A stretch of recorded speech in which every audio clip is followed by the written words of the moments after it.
Welcome! In this series of videos, we will look at software add-ons for the PowerBasic Windows compiler. Today we will look again at the MyLittleGrid custom grid and add more event handling to the grid. This was our application at the end of the last video. We have a dialog on which we have a MyLittleGrid. The MyLittleGrid is being populated by a flat text file to display a series of fields in the grid. We have added additional functionality to allow the division to be selected via a drop-down list. And in addition to that, we've also put a bit of conditional handling in, so that if the division is petrochemical, then the surname has a drill-down button, which when clicked on will give you the information of the row, the column, and the text in the box. Any of the other rows which do not have the division set as petrochemical do not have the drill down button. This is a MyLittleGrid user button. We can additionally right click on any cell and get a number of options. We can sort the entire grid based on that particular column, either ascending or descending order, or we can copy the individual cell to the clipboard. We have additionally added a second tab, which is summary data. This is summarizing the number of staff in each of the departments. The data on this tab of the grid is populated when the grid initially loads. However, if we actually changed the name of one of the departments and then looked at the summary data, the new information would not appear because this tab of the grid is not being recalculated following changes. As you can probably guess, when the user clicks on the tabs at the bottom of the grid, it switches to the other grid or sheet. And we can take advantage of that to trigger an event.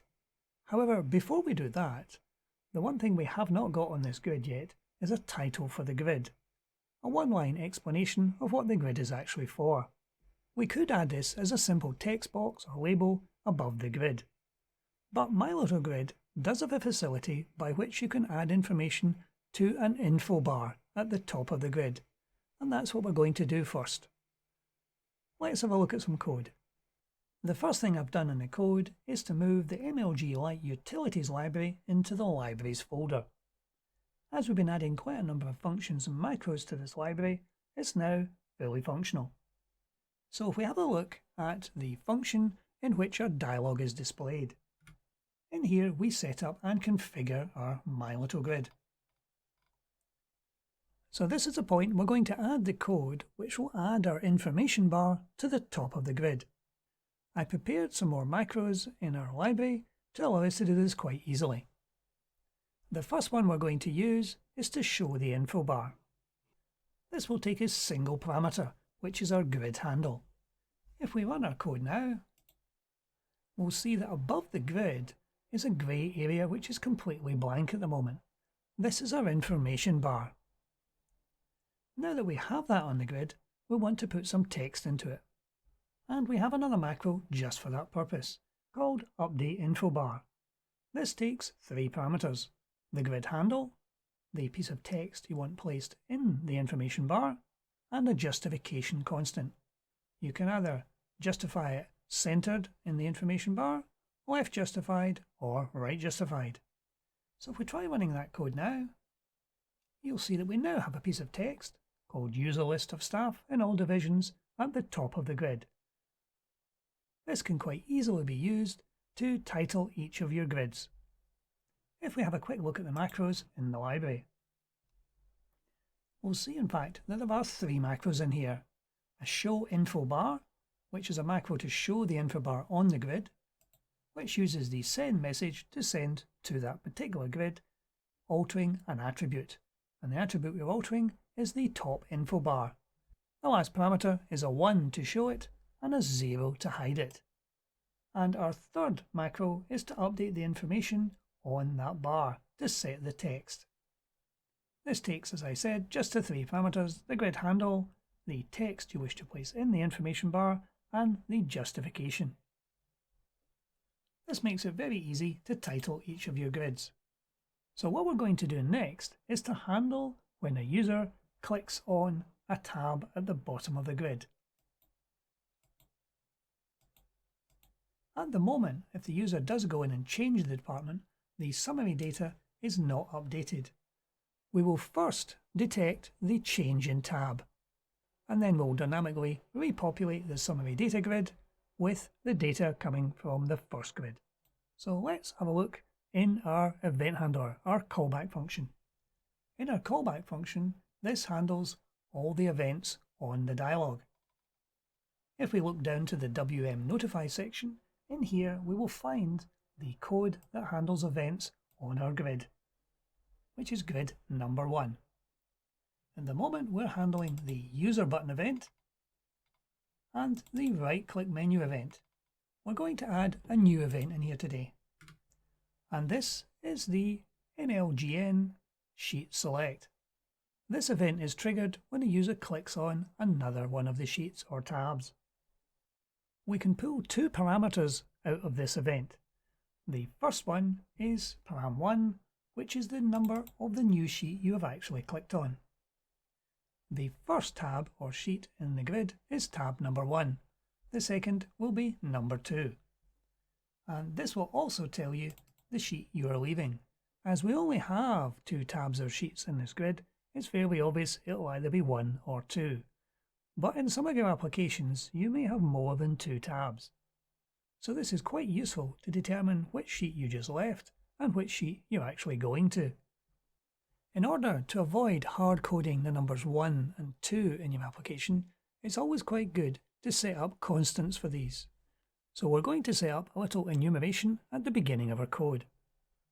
We're going to use the enum tabs singular. Tabs is the name of our enumeration. Singular means when we set demogrid equal to 1, the next one we have underneath that will automatically be 2, and the next would be 3. This allows you only to have to set the number once.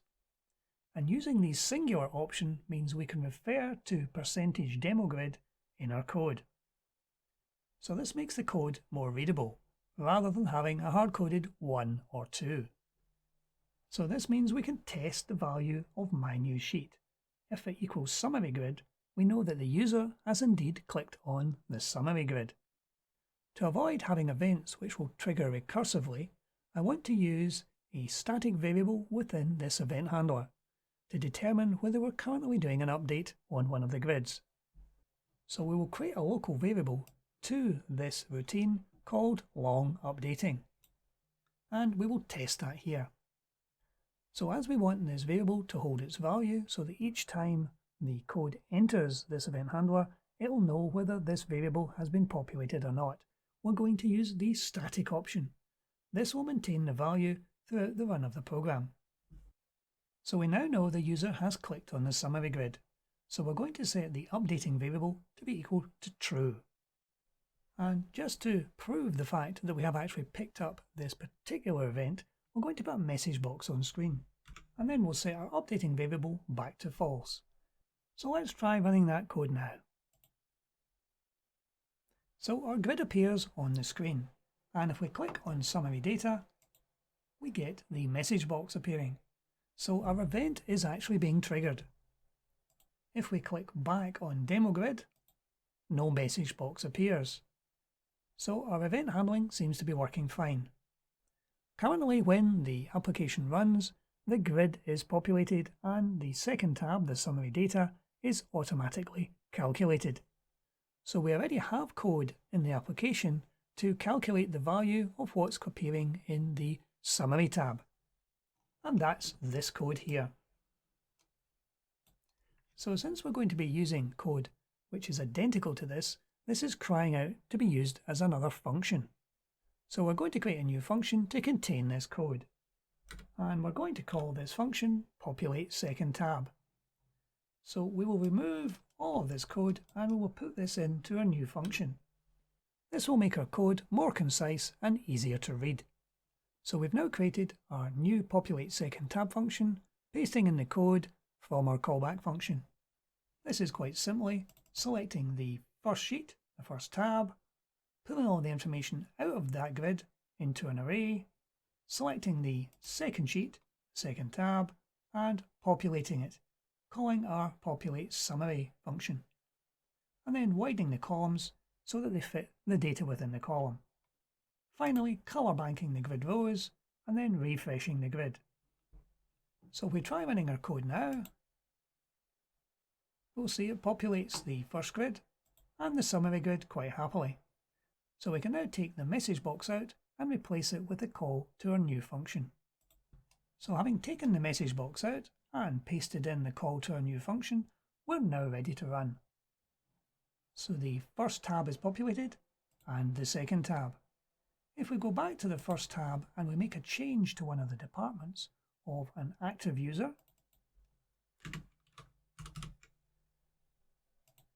and when we click on the summary tab, this should recalculate our totals.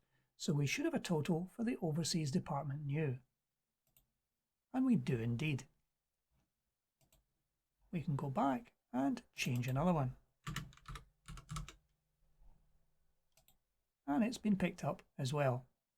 So what we've achieved today is we have first of all put a title on our grid using the information bar. We've also put an event in the event handler to pick up when a user clicks on a different tab, and we can perform some custom action when that occurs. In this case, our second tab is being recalculated dynamically as soon as the user clicks on it. The same logic will work perfectly well regardless of the number of sheets or tabs you have on your grid. Hopefully you'll find this code useful in your applications. But that's it for today. Thank you for watching.